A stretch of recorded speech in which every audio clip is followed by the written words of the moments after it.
केंद्रीय कर्मचारी और पेंशन धारकों के लिए बड़ी अपडेट। जय हिंद दोस्तों, स्वागत है आप सभी का इस चैनल पर। दोस्तों, आज का वीडियो केंद्रीय कर्मचारी, पेंशन धारक, भूतपूर्व सैनिक और रिटायर्ड कर्मचारियों के लिए बेहद महत्वपूर्ण है, क्योंकि वेतन, पेंशन, महंगाई भत्ता, महंगाई राहत, commutation recovery, fixed medical allowance, OROP, 8वें वेतन आयोग और 18 महीने के एरियर को लेकर लगातार चर्चाएं चल रही हैं।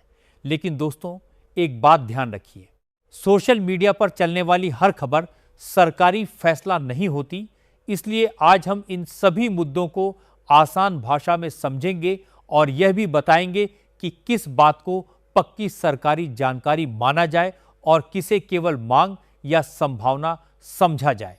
वीडियो शुरू करने से पहले अगर आप भी केंद्रीय कर्मचारी या पेंशन धारक हैं तो वीडियो को लाइक जरूर कर दीजिए और नीचे ब्लैक कलर के बटन को दबाकर चैनल को जरूर सब्सक्राइब कर लीजिए, ताकि ऐसी महत्वपूर्ण अपडेट आप तक लगातार पहुंचती रहे। दोस्तों, सबसे पहले बात करते हैं महंगाई भत्ते और महंगाई राहत की। केंद्रीय कर्मचारियों के लिए डीए और पेंशन धारकों के लिए डीआर में सामान्य तौर पर साल में 2 बार संशोधन होता है। जुलाई 2026 से लागू होने वाली संभावित बढ़ोतरी को लेकर कर्मचारियों और पेंशन धारकों के बीच काफी चर्चा है, लेकिन जब तक केंद्र सरकार की ओर से कैबिनेट निर्णय और उसके बाद आधिकारिक आदेश जारी नहीं होता, तब तक किसी निश्चित प्रतिशत को अंतिम सरकारी घोषणा नहीं माना जा सकता। यदि सरकार नई दर को 1 जुलाई 2026 से प्रभावी करती है और घोषणा बाद में होती है, तो नियमों के अनुसार जुलाई से वास्तविक भुगतान तक का अंतर एरियर के रूप में बन सकता है।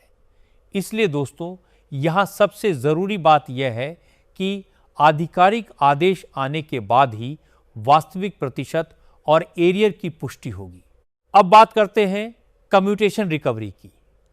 कई पेंशन धारक अपनी पेंशन के एक हिस्से को कम्यूट करके एक मुश्त राशि लेते हैं और इसके बाद नियमों के अनुसार रिकवरी की प्रक्रिया होती है। फैमिली पेंशन के मामलों में यदि किसी पेंशन धारक को लगता है कि पेंशन से ऐसी कटौती हो रही है जो नियमों के अनुसार नहीं होनी चाहिए, तो संबंधित विभाग पेंशन भुगतान प्राधिकरण या आधिकारिक शिकायत व्यवस्था के माध्यम से इसकी जांच करानी चाहिए।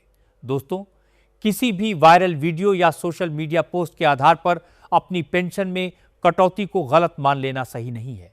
अपने पेंशन दस्तावेज और भुगतान रिकॉर्ड देखकर आधिकारिक तौर पर स्थिति स्पष्ट करवाना सबसे सुरक्षित तरीका है। अब बात करते हैं फिक्स्ड मेडिकल अलाउंस की। पेंशनर संगठनों की ओर से समय समय पर इसकी राशि बढ़ाने की मांग की जाती रही है। उनका कहना है कि आज के समय में डॉक्टर की फीस, दवाइयां और जांच का खर्च काफी बढ़ चुका है, इसीलिए मौजूदा मेडिकल सहायता को बढ़ाने की जरूरत है। कई संगठनों की मांग है कि पेंशन धारकों को चिकित्सा खर्च के लिए ज्यादा सहायता दी जाए। लेकिन दोस्तों, किसी संगठन की मांग को सरकारी मंजूरी नहीं समझना चाहिए।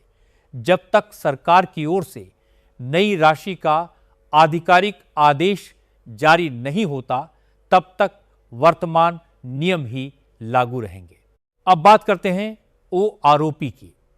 वन रैंक वन पेंशन से जुड़े नियमों में अलग अलग श्रेणियों के लिए पात्रता निर्धारित होती है।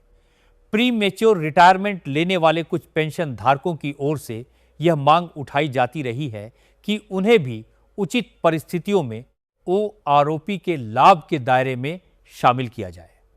यह एक मांग है और इस विषय पर किसी भी नए लाभ की पुष्टि सरकार के आधिकारिक आदेश के बाद ही की जा सकती है। अगर भविष्य में सरकार कोई बदलाव करती है तो संबंधित पात्र पेंशन धारकों को उसके अनुसार लाभ मिलेगा। दोस्तों, अब आते हैं 8वें केंद्रीय वेतन आयोग पर, जो इस समय कर्मचारियों और पेंशन धारकों के बीच सबसे ज्यादा चर्चा का विषय है।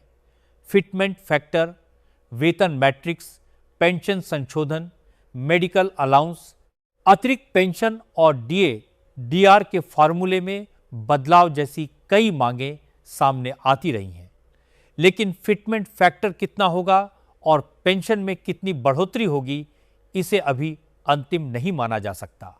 सोशल मीडिया पर 2, 2.5 या उससे अधिक फिटमेंट फैक्टर के दावे दिखाई दे सकते हैं, लेकिन अंतिम आंकड़ा आयोग की सिफारिश और सरकार की मंजूरी के बाद ही स्पष्ट होगा। 8वें वेतन आयोग की प्रभावी तारीख और एरियर को लेकर भी बहुत चर्चा है। कई लोग मान रहे हैं कि यदि आयोग की सिफारिशें बाद में लागू होती हैं, लेकिन सरकार किसी तारीख से प्रभावी मानती है, तो उस अवधि का अंतर एरियर के रूप में मिल सकता है। यह बात पूरी तरह अंतिम सरकारी निर्णय पर निर्भर करेगी। इसलिए अभी यह कहना कि हर कर्मचारी और हर पेंशन धारक को निश्चित रूप से 24 महीने का एरियर मिलेगा, वह भी सही नहीं होगा। वास्तविक एरियर आपकी बेसिक पे, संशोधित वेतन या पेंशन और सरकार द्वारा तय नियमों के आधार पर ही निकलेगा। इसके साथ ही पेंशन धारकों के लिए अतिरिक्त पेंशन की उम्र सीमा को लेकर भी बदलाव की मांग होती रही है। कई संगठन चाहते हैं कि वरिष्ठ पेंशन धारकों को कम उम्र से अतिरिक्त पेंशन का लाभ मिले, क्योंकि बढ़ती उम्र के साथ स्वास्थ्य और दैनिक खर्च भी बढ़ते हैं। इसी तरह डीए और डीआर की गणना के फार्मूले में बदलाव की मांग भी सामने आती रही है, ताकि महंगाई के वास्तविक प्रभाव के अनुसार कर्मचारियों और पेंशन धारकों को राहत मिल सके। इन मांगों पर भविष्य में क्या फैसला होता है, या 8वें वेतन आयोग की प्रक्रिया और सरकार के अंतिम निर्णय से स्पष्ट होगा। अब दोस्तों, सबसे महत्वपूर्ण विषय 18 महीने के एरियर का है। कोरोना काल में रोके गए डीए और डीआर की अवधि को लेकर कर्मचारी और पेंशनर संगठन लंबे समय से भुगतान की मांग करते रहे हैं। सोशल मीडिया पर कई बार यह दावा किया जाता है कि 18 महीने का एरियर 3 किस्तों में जारी होने वाला है, या किसी निश्चित तारीख को खाते में पैसा आने वाला है, लेकिन जब तक सरकार की ओर से स्पष्ट आधिकारिक आदेश नहीं आता, तब तक ऐसी खबरों को पक्की सूचना नहीं माना जा सकता। इसलिए दोस्तों, किसी भी वायरल मैसेज को देखकर तुरंत भरोसा न करें। पहले सरकारी नोटिफिकेशन और आधिकारिक आदेश की पुष्टि करें।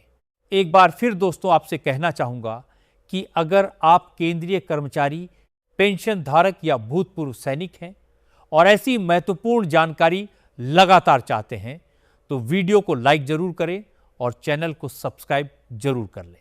आपका एक लाइक और सब्सक्राइब हमें ऐसी ही जानकारी आपके लिए लगातार लाने का उत्साह देता है। तो दोस्तों, आज की जानकारी में हमने डीए-डीआर, संभावित arrear, commutation, fixed medical allowance, OROP, 8वें वेतन आयोग, फिटमेंट फैक्टर, अतिरिक्त पेंशन और 18 महीने के एरियर से जुड़े महत्वपूर्ण पहलुओं को समझा। ध्यान रखिए, सरकारी आदेश और संगठन की मांग में अंतर होता है। जो बात आधिकारिक आदेश में आ चुकी है, उसे पक्की जानकारी मानिए, और जो बात केवल मांग या संभावना है, उसे उसी रूप में समझिए। जैसे ही कोई आधिकारिक फैसला सामने आएगा, उसकी वास्तविक जानकारी सबसे महत्वपूर्ण होगी। फिलहाल दोस्तों, इसी के साथ आज की जानकारी समाप्त करते हैं। आप सभी अपना ध्यान रखिए, किसी भी अफवाह से बचिए और सरकारी जानकारी को प्राथमिकता दीजिए। वीडियो पसंद आया हो तो लाइक जरूर करें, चैनल को सब्सक्राइब जरूर करें और इस जानकारी को अपने साथी, कर्मचारी एवं पेंशन धारकों तक जरूर पहुंचाएं। जय हिंद, जय भारत, वंदे मातरम।